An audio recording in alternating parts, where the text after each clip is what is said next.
Okay, this is an instructional video on how to change the membrane on a reverse osmosis undersink system. This is traditional membrane that you'll find on maybe 80% of the filters undersink. First thing you want to do is locate where the shutoff valve is below your sink. If it's one of our systems, it'll have a valve like this on it, or something like this. Okay, so that one is in the on position. You just turn it a quarter turn and that's off. So basically if the valve's across the line, it's off. If it's pointing in the same direction as the line, it's on the on position. So off and off, on, off. Just make sure that's off. Next thing you want to do is go to your tank. And the same thing, this tank valve needs to be turned off. You just turn it a quarter turn to the off position.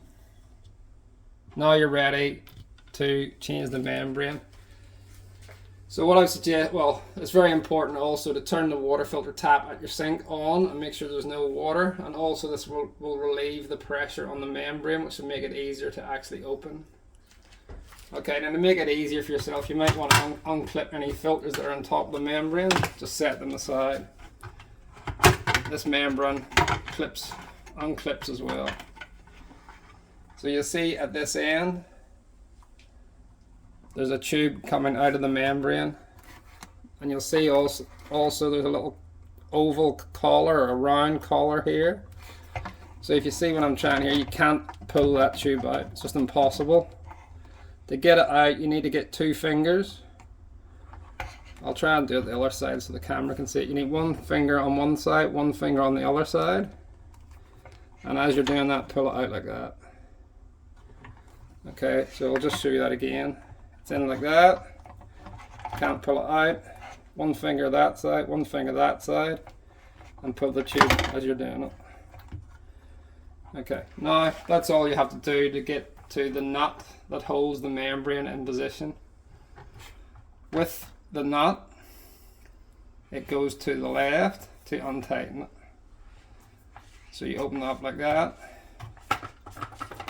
And there will be water come out of here, so make sure you have something underneath it.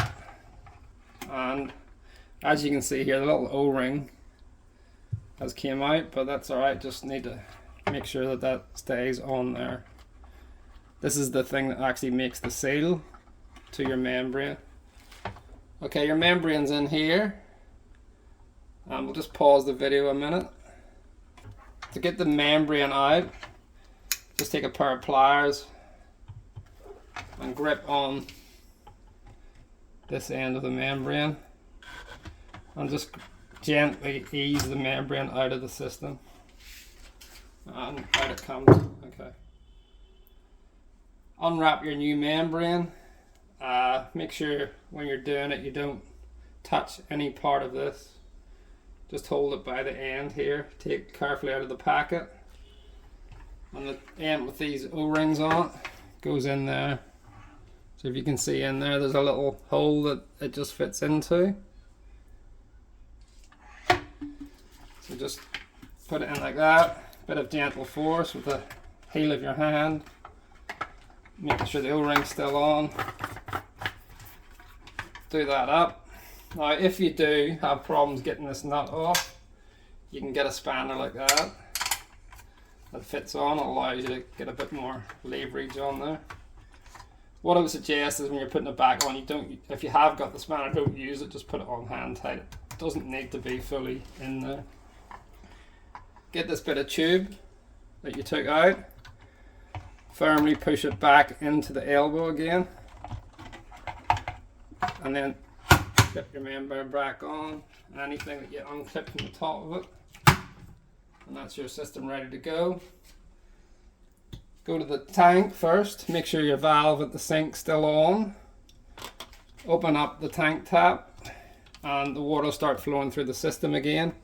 Allow the tank to completely empty until there's no more water coming through your water filter tap at the sink. And then go to your valve, feed valve, turn it on. Turn the tap at your sink off and allow the system to refill the tank. Thanks for watching.